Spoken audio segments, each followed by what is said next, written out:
Hea te tikanga mo te hoko I tau ake taonga? Ka whakaitia?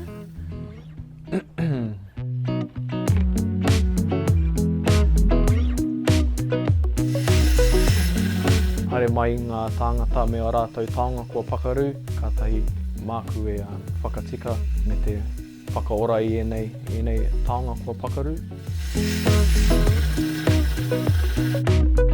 Ko tēnei te timatanga o te mahi, te kōwhiria, te kohatu. Ko tēnei te mihini kuti, ko tēnei te mihini kuoro, me ko tēnei te mihini ringa.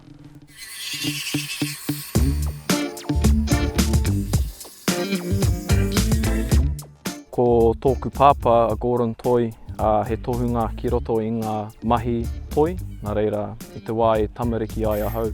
Nāku I tākoro me ona taputapu, nāku I pakaru I ona mihini. Ke te hono ahau ki oku tūpuna, me tōku pāpā, I tōna mahi. Koera te mea e ngākau nui ana ki ahau. I te wā e mahi ana I tēnei mahi.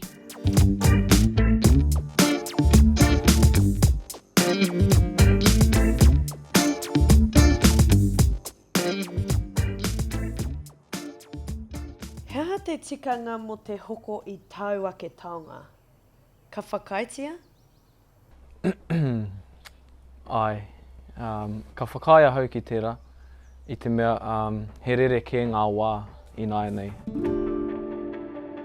Inā ka titiro whakamuri ki ngā wā o mua, ki te tainga mai o te Pākehā, ka hiahia rātou ki te hokona I ngā taonga, nā te mea he tino ātāhua.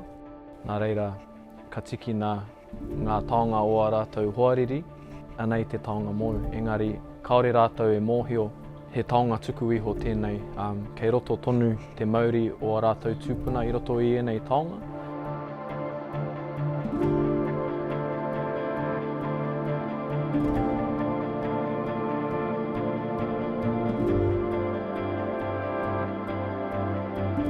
Ko te pātai hou, kei te hoko koe I te aha, me kei te hoko koe I tō taonga mai a wai.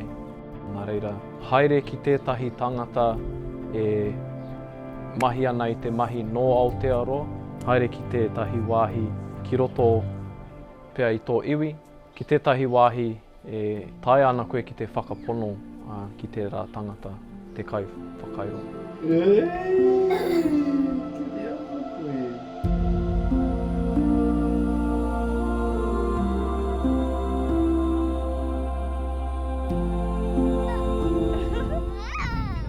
Ko oku wawata mō oku tamariki kia kite rātou, ia hau e mahi ana I tētahi mahi e ngākau nui ana, ki te taha o tōku whānau, ki roto I te ao Māori, kei te pirangi a hau kia whakatauira I tērā mō rātou.